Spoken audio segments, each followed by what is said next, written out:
아이의 목을 쳐 죽인 대주를 의심한단 말이냐!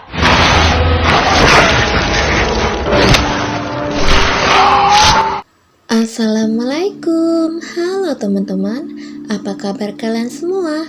Semoga baik-baik saja ya.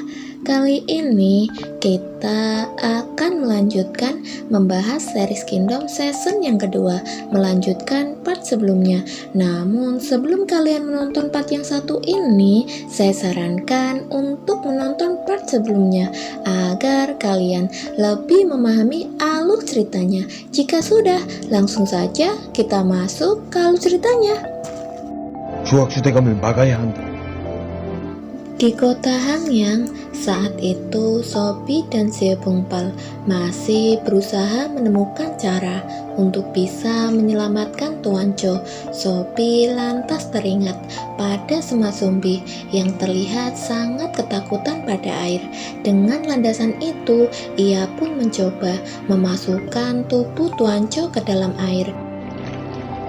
허나 이리 해보는 거 말고는. Begitu tubuhnya dimasukkan ke dalam air, Tuan Cho mengalami kejang-kejang dengan disertai keluarnya parasit-parasit kecil dari luka yang disebabkan oleh gigitan zombie, dan tak disangka hal itu ternyata berhasil menyelamatkan Tuan Cho dari virus zombie. Di waktu yang sama, istri Moyung akhirnya melahirkan. Hal itu dibarengi dengan dibunyikannya lonceng yang menjadi pertanda lahirnya sang putra mahkota yang baru, di mana itu artinya bayi yang dilahirkan istri Moyung ternyata adalah bayi laki-laki yang langsung diambil oleh sang ratu. Di saat itulah Lechang dan pasukannya pun akhirnya sampai di kediaman sang ratu dan memergoki beberapa pengawal yang diminta untuk menguburkan mayat-mayat wanita hamil.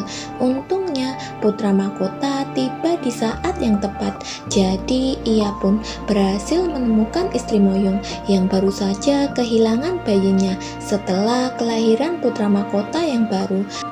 Dalam sebuah pertemuan, Ketua Divisi Komandan Kerajaan menyampaikan perihal kasus penemuan mayat-mayat wanita hamil dan mayat bayi perempuan di sekitar kediaman sang ratu. Saat dia menyampaikan kecurigaannya pada sang ratu, Tuan Cho pun masuk memotong pembicaraan. Tuan Cho langsung menyuruh pengawal untuk menangkap ketua divisi komandan kerajaan karena sudah lancang masuk ke dalam kediaman sang ratu dan menyebarkan berita palsu tentang identitas putra mahkota yang baru. Akhirnya semua anggota keluarga komandan kerajaan ditangkap dan langsung diseret untuk dieksekusi. Saat melihat hal itu, Sobi tiba-tiba melihat Yongsin, jadi ia mengendap-endap dan langsung mengejar Yongsin. Yongsin ternyata sengaja dikirim oleh Lechang untuk menjemput Sobi guna menyelamatkan istri Moyung. Berkat bantuan Sobi, istri Moyung berhasil melewati masa kritisnya. Setelah itu, Sobi menunjukkan parasit yang keluar dari dalam tubuh Tuan Cho pada Lechang, di mana wabah ini ternyata berasal dari parasit kecil tersebut. Setelah kembali ke Hangyang, Sobi meminta izin pada Tuan Cho agar diizinkan menjadi tabib pribadi sang ratu. Hal itu pun langsung disetujui oleh Tuan Cho karena Sobi sudah berjasa menyelamatkan nyawanya. Keesokan harinya, Sobi pun langsung dibawa ke kediaman sang ratu.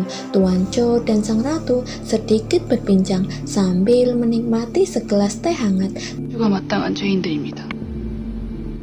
Kemudian, Tuan Cho memperkenalkan Sobi pada sang ratu. Tuan Cho mengaku khawatir dengan keadaan anaknya. Jadi ia pun merekrut tabib khusus untuk merawat sang ratu yang baru selesai melahirkan. Namun saat Sobi diminta memeriksa denyut nadi sang ratu, ia pun terkejut dan langsung menyampaikan kalau anak itu bukanlah anak sang ratu.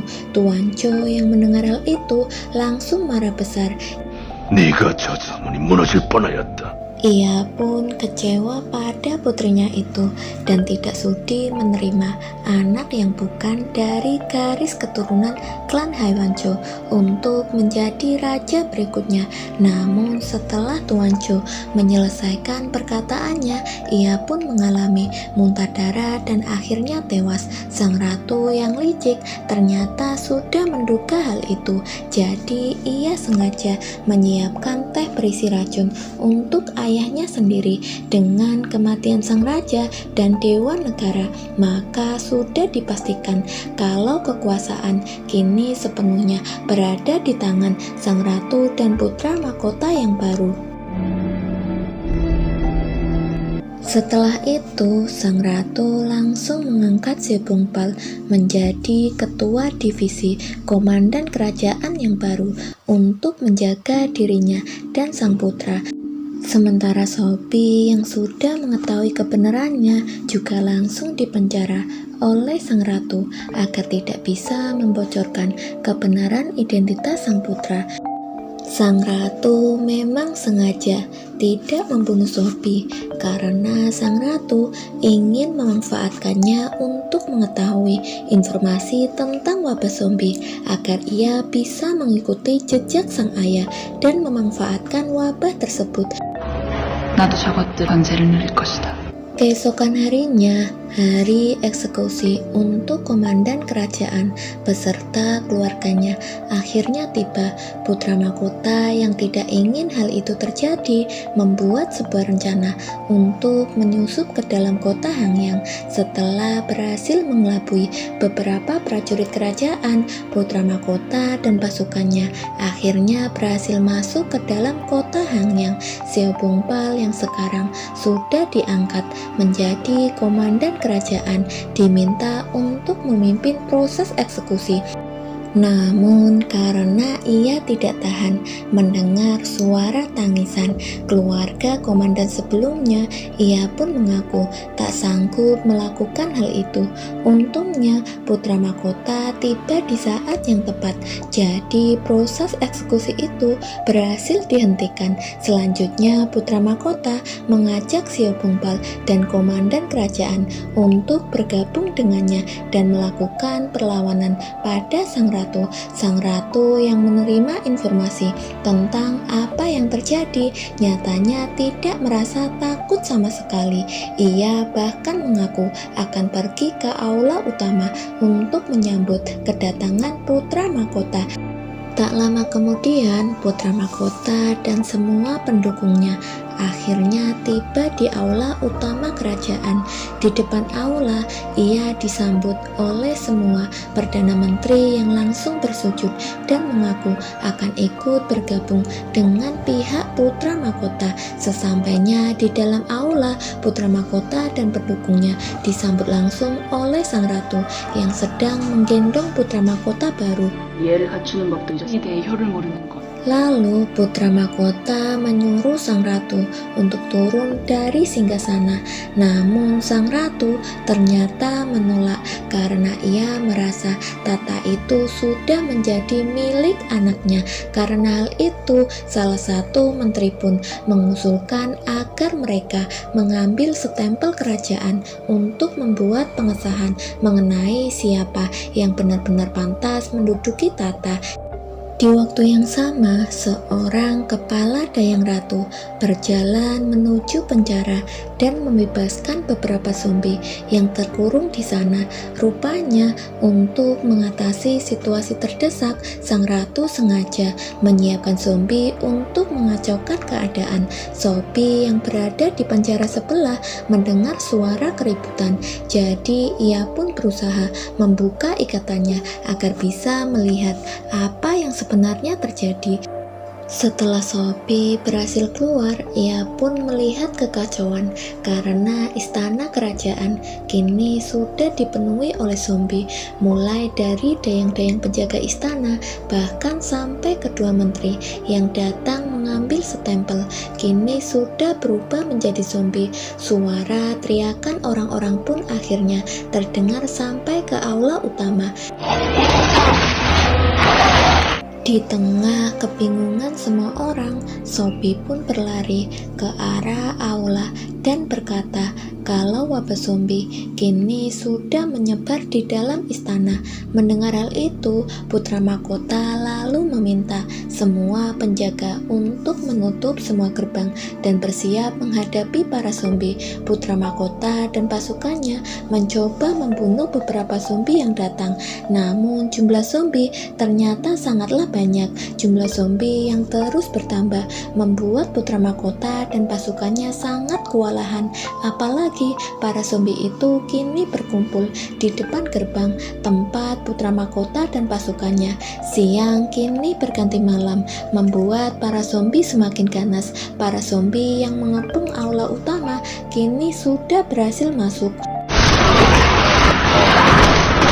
Sobi yang berada di sana langsung berteriak mengatakan kalau para zombie takut pada api, sehingga ia pun segera membuat obor untuk melindungi dirinya sendiri. Karena zombie yang datang sangat banyak, pengawal ratu pun tak sanggup menghadangnya, sehingga semua pengawal beserta sang ratu akhirnya digigit oleh para zombie. Sementara Sobi yang masih berusaha melindungi diri dengan menggunakan obor segera berlari menyelamatkan putra mahkota dan kabur ke dalam sebuah ruangan.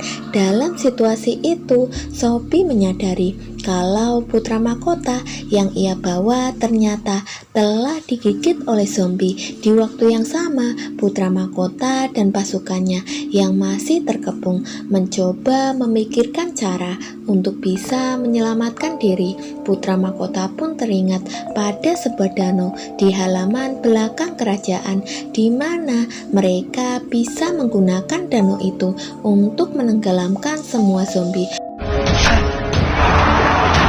Oleh sebab itu, putra mahkota dan pasukannya pun bergegas pergi ke halaman belakang dan memancing para zombie untuk mengikuti mereka. Beberapa prajurit yang berlari melewati genteng dikejar oleh para zombie. Sayangnya, ada beberapa prajurit yang terjatuh dan akhirnya menjadi santapan para zombie. Zombie yang sangat banyak ternyata juga berhasil naik ke atas genteng dan menghadang putra mahkota. Untungnya, putra mahkota dengan cepat merobohkan genteng itu, sehingga semua zombie itu pun akhirnya tergelincir dan jatuh. Singkat cerita, putra mahkota dan pasukannya pun tiba di halaman belakang. Kondisi danau yang membeku membuat putra mahkota dan pasukannya harus berusaha lebih keras dalam memecahkan danau es agar bisa menenggelamkan semua zombie. Selagi mereka berusaha memecahkan danau es, segerombolan zombie yang datang berusaha dihadang oleh putra mahkota dan pasukannya. Namun zombie yang sangat banyak ternyata berhasil merobohkan pertahanan mereka dan menggigit beberapa pasukan putra mahkota.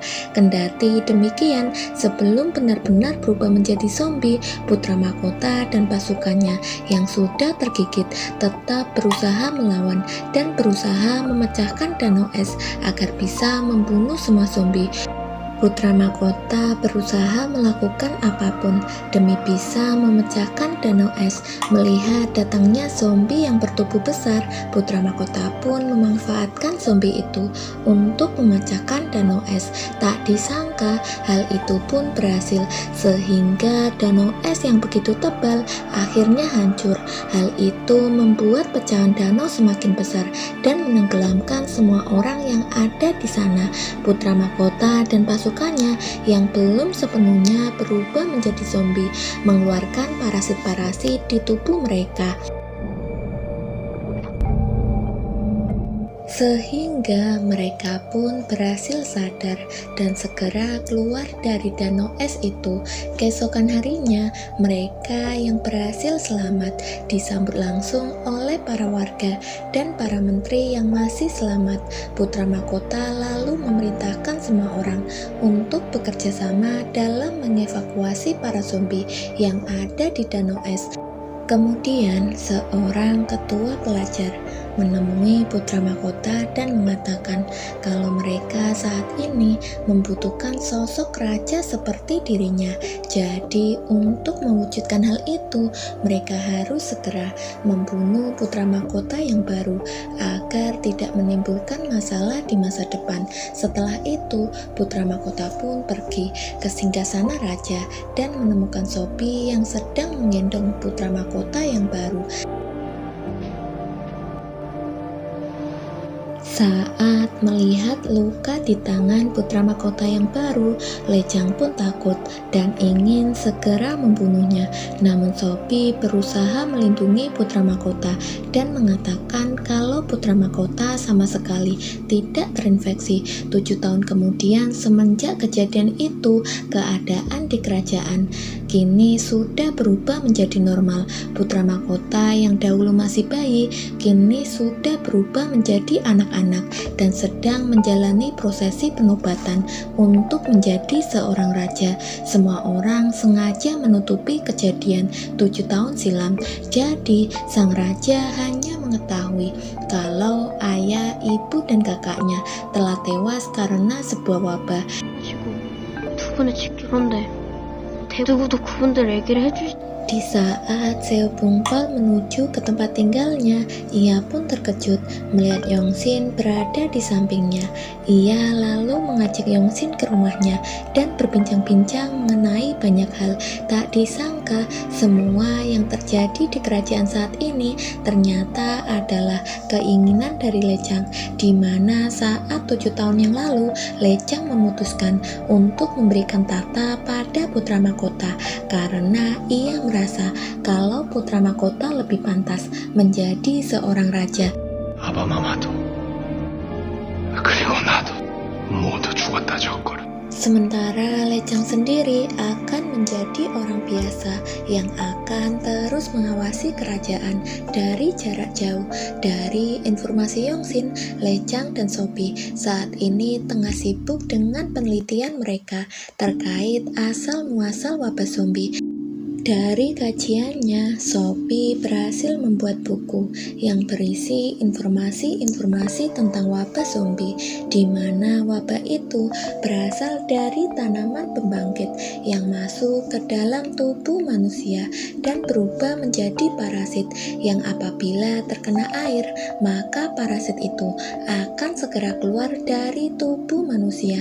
Namun sampai saat ini, Lejang dan Sobi masih terus menyelidiki tentang tanaman pembangkit lebih lanjut karena ternyata tanaman itu masih tersebar di seluruh negara. Hal ini membuat Lejang dan Sobi khawatir. Lejang dan Sobi yang tengah menyelidiki tanaman pembangkit tak disangka menemukan seorang penduduk lokal mengatakan kalau mereka mendapatkan bibit tanaman pembangkit yang ternyata dijual secara bebas.